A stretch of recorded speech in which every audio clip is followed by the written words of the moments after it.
guy. I got so much motherfucking design on right now. Bring it down, bring it back, make it clap. I got 3 old thoughts, new block, wear that thing. Bitches on my line, and you know. Bisnis digital dan e-commerce. Bisnis digital merupakan pemanfaatan atau penggunaan teknologi digital untuk membuat berbagai keunikan sebuah bisnis, termasuk model bisnis sampai pengalaman pelanggan. Selanjutnya, e-commerce bisa didefinisikan sebagai ruang lingkup perdagangan elektronik. Dan e-commerce lebih sempit daripada bisnis digital. Seringkali dianggap hanya merujuk pada jual beli menggunakan internet. Ada beberapa perspektif yang berbeda untuk e-commerce yang masih berlaku hingga saat ini. Yang pertama, perspektif komunikasi, yaitu penyampaian informasi produk atau layanan atau juga pembayaran melalui sarana elektronik. Yang kedua, proses bisnis, yaitu penerapan teknologi menuju otomatisasi transaksi bisnis dan alur kerja. Yang ketiga, perspektif layanan, yaitu memungkinkan pemotongan biaya sekaligus meningkatkan kecepatan dan kualitas penyampaian layanan. Yang keempat, perspektif online, yaitu pembelian dan penjualan produk atau informasi hanya dilakukan secara online. Selanjutnya, e-pemerintah atau bisa disebut dengan e-government.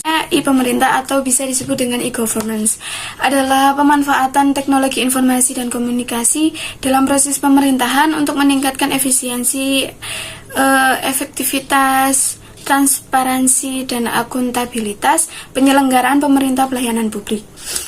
E-governance mengacu pada penerapan teknologi e-commerce untuk pemerintah dan layanan publik. E-governance mencakup berbagai aplikasi serupa. Yang pertama, warga, fasilitas untuk penyebaran informasi dan penggunaan layanan online di tingkat lokal ataupun nasional. Misalnya di tingkat lokal kita bisa mengetahui kapan sampah dikumpulkan, dan untuk di tingkat nasional kita bisa mengisi SPT. Yang kedua, pemasok. Departemen pemerintahan memiliki jaringan pemasok yang luas, manfaat potensial dan perangkap dari manajemen rantai pemasokan elektronik dan e-procurement sama-sama berlaku untuk pemerintah. Yang ketiga, komunikasi internal. Ini menyangkut pengumpulan dan penyebaran informasi serta email dan sistem alur kerja untuk meningkatkan efisiensi di dalam departemen pemerintahan. E-government sekarang dipandang penting dalam pemerintahan di banyak negara. Baik, untuk slide selanjutnya merupakan intranet dan extranet. Sebagian besar layanan internet tersedia untuk setiap bisnis atau konsumen yang memiliki akses ke internet. Saat ini istilah internet masih digunakan, tetapi layanan perangkat lunak yang mirip dengan Twitter atau Facebook diimplementasikan di dalam sebuah perusahaan untuk mencapai tujuan berbagi informasi dan kolaborasi yang serupa. Untuk intranet sendiri merupakan sebuah jaringan privat atau private network yang menggunakan protokol-protokol internet atau IP untuk membagikan informasi rahasia perusahaan atau operasi dalam perusahaan tersebut kepada karyawannya. Fungsi utama intranet sendiri secara umum yaitu menghubungkan satu komputer dengan komputer lain ke perangkat jaringan di dalam suatu perusahaan. Seperti contoh, mengakses informasi, memudahkan berkomunikasi, dan juga melakukan manajemen karyawan. Untuk extranet sendiri adalah jaringan pribadi yang menggunakan protokol internet dan sistem telekomunikasi publik untuk membagi sebagian informasi bisnis atau operasi secara aman kepada penyalur atau supplier, penjual atau vendor, mitra atau partner, dan lain-lain. Fungsi utama extranet adalah mempermudah pertukaran data dalam skala besar dari suatu perusahaan ke perusahaan lainnya, atau sebagai penyedia akses yang di dalamnya berisikan informasi dan basis data penting untuk keperluan bisnis. Jadi singkatnya, jika internet itu bisa dipakai seluruh dunia, maka intranet hanya bisa dimanfaatkan pada lingkup internal organisasi atau perusahaan. Sedangkan extranet bisa digunakan beberapa pihak yang tergabung dalam intranet itu tadi sendiri. Slide selanjutnya ada berbagai jenis e-commerce sisi penjualan. Yang pertama ada situs e-commerce transaksional, yang kedua ada situs web pembangun hubungan berorientasi layanan, yang ketiga ada situs membangun merek, kemudian yang keempat ada situs penerbit atau media, yang terakhir ada situs jejaring sosial atau SNS. Situs e-commerce transaksional ini memungkinkan pembelian produk secara online. Situs juga mendukung bisnis dengan menyediakan informasi bagi konsumen yang memilih untuk membeli produk secara online. Untuk situs web pembangunan hubungan berorientasi layanan, pada bagian ini akan memberikan informasi untuk pembelian dan membangun hubungan, khususnya jika produk tidak cocok untuk dijual secara online. Yang ketiga ada situs membangun merek. Membangun merek ini adalah bertujuan untuk memberikan pengalaman untuk mendukung merek. Produk biasanya tidak tersedia untuk pembelian online. Fokus utama mereka adalah mendukung merek dengan mengembangkan pengalaman merek secara online. Mereka tipikal untuk barang konsumen yang bergerak cepat, bernilai rendah, dan bervolume tinggi atau merek FMCG. Yang keempat ada situs penerbit atau media, memberikan informasi, berita, atau hiburan tentang berbagai topik. Situs ini memiliki beragam pilihan untuk menghasilkan pendapatan, termasuk iklan, penjualan berbasis komisi, dan penjualan data atau pelanggan. Dan yang terakhir ada situs jejaring sosial atau SNS. Jejaring sosial dapat dianggap berada dalam kategori sebelumnya, karena seiring didukung oleh iklan, tetapi pengaruh jejaring sosial seperti Facebook, Twitter, dan LinkedIn pada komunikasi perusahaan dan pelanggan menunjukkan bahwa mereka berbentuk kategori terpisah. Slide selanjutnya yaitu ada 6 jenis utama saluran media digital. Ada banyak teknik komunikasi online yang harus ditinjau pemasar sebagai bagian dari strategi komunikasi bisnis digital. Untuk membantu perencanaan tersebut, Covey dan Smith merekomendasikan untuk meninjau 6 jenis utama saluran media digital. Di antaranya yang pertama, mesin pencari marketing, yaitu menempatkan pesan di mesin telusur untuk mendorong klik tayang ke situs web saat pengguna mengetik suatu frasa kata kunci tertentu. Selanjutnya yang kedua, humas online, yaitu memaksimalkan penyebutan dan interaksi yang menguntungkan dengan merek, produk, ataupun situs web perusahaan dengan menggunakan situs pihak ketiga seperti jejaring sosial atau blog yang cenderung dikunjungi oleh audiens target Anda. Selanjutnya yang ketiga, kemitraan daring, yaitu membuat dan mengelola pengaturan jangka panjang untuk mempromosikan layanan online Anda di situs web pihak ketiga. Contohnya seperti situs perbandingan harga, yaitu Money Supermarket atau www.moneysupermarket.com, dan sponsor online lainnya. Selanjutnya yang keempat, iklan interaktif, yaitu penggunaan iklan online seperti spanduk dan iklan multimedia. Yang kelima, keikutsertaan pemasaran email, yaitu dengan menyewa daftar email atau menempatkan iklan di buletin elektronik pihak ketiga. Dan yang terakhir yaitu yang keenam, pemasaran media sosial, di mana pemasaran media sosial ini adalah kategori penting dari pemasaran digital yang mendorong komunikasi pelanggan di situs perusahaan sendiri. Contohnya seperti Facebook, Twitter, blog, ataupun forum. Slide selanjutnya yaitu peluang bisnis digital. Bisnis digital telah memperkenalkan peluang baru bagi organisasi kecil maupun besar untuk bersaing di pasar global. Internet juga memberikan peluang yang signifikan bagi banyak bisnis untuk membangun lebih dekat hubungan dengan pelanggan dan pemasok mereka yang ada secara online untuk membantu mencapai pelanggan penyimpanan. Dengan begitu, dapat mendorong penggunaan layanan bisnis digital online oleh pelanggan dan pemasok dapat secara signifikan mengurangi biaya sambil menyediakan saluran baru yang nyaman untuk pembelian dan pelayanan pelanggan.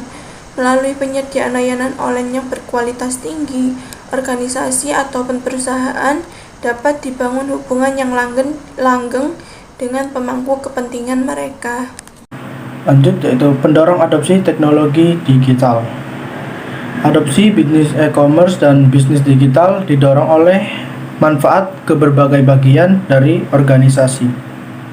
Pada titik awal adopsi teknologi digital, sebuah laporan pemerintah DTI tahun 2000 mengidentifikasi dua kategori utama penggerak yang masih relevan untuk digunakan memperkenalkan teknologi baru. Salah satunya yaitu penggerak biaya atau efisiensi, dan yang kedua penggerak daya saing. Untuk yang penggerak biaya dan efisiensi, biaya tentunya juga mempengaruhi suatu produk, dan itu memiliki beberapa fungsi, yaitu meningkatkan kecepatan persediaan barang agar dapat diperoleh dan meningkatkan kecepatan pengiriman barang, mengurangi biaya penjualan dan pembelian. Yang terakhir, mengurangi biaya operasional. Sedangkan yang penggerak daya saing, bersaing, memiliki daya saing yaitu mempunyai keunggulan untuk bersaing di pasar tersebut.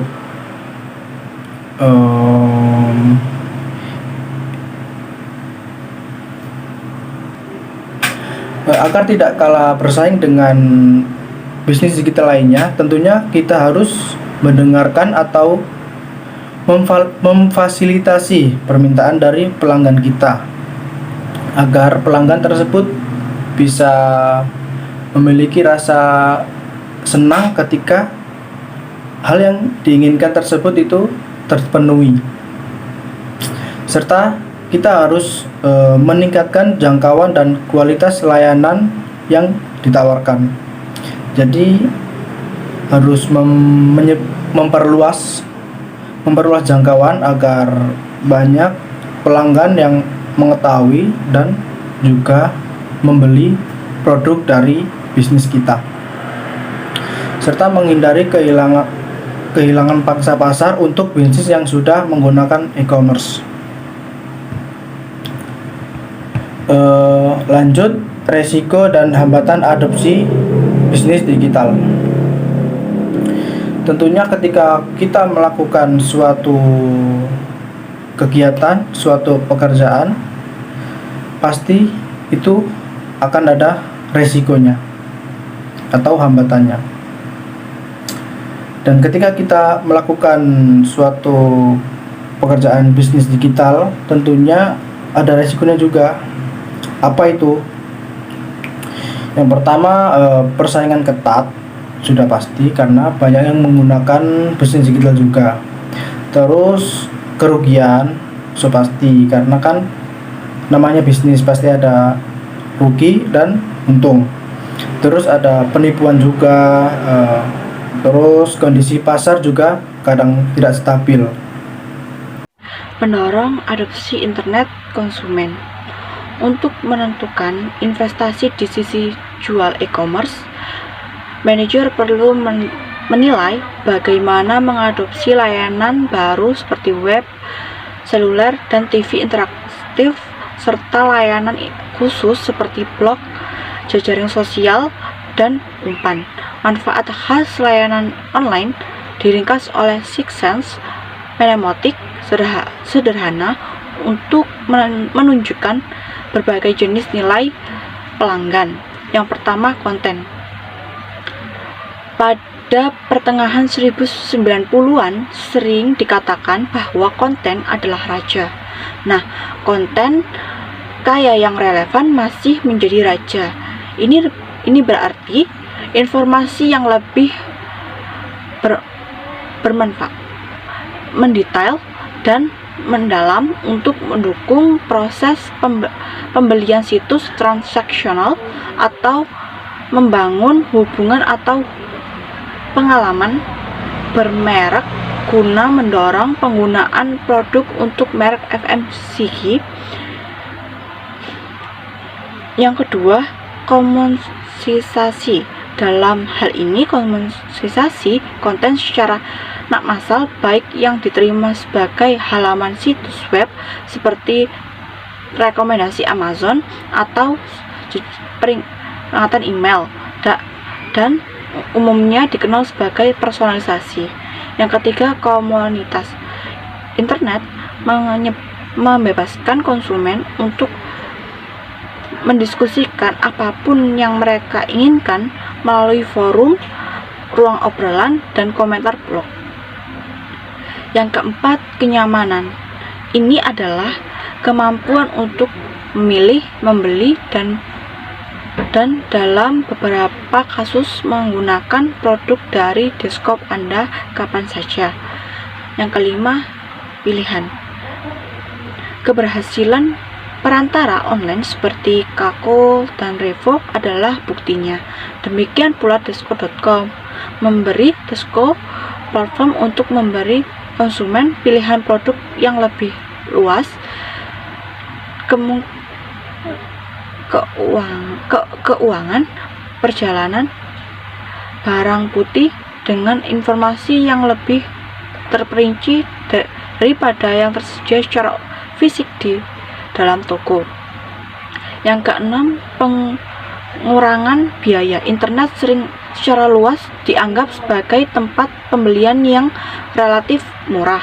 Seringkali pelanggan berharap mendapatkan penawaran online yang bagus karena mereka menyadari bahwa pedagang online memiliki basis biaya yang lebih rendah karena mereka memiliki staf dan biaya distribusi yang lebih rendah daripada pengecer yang menjalankan jaringan tokonya di jalan raya.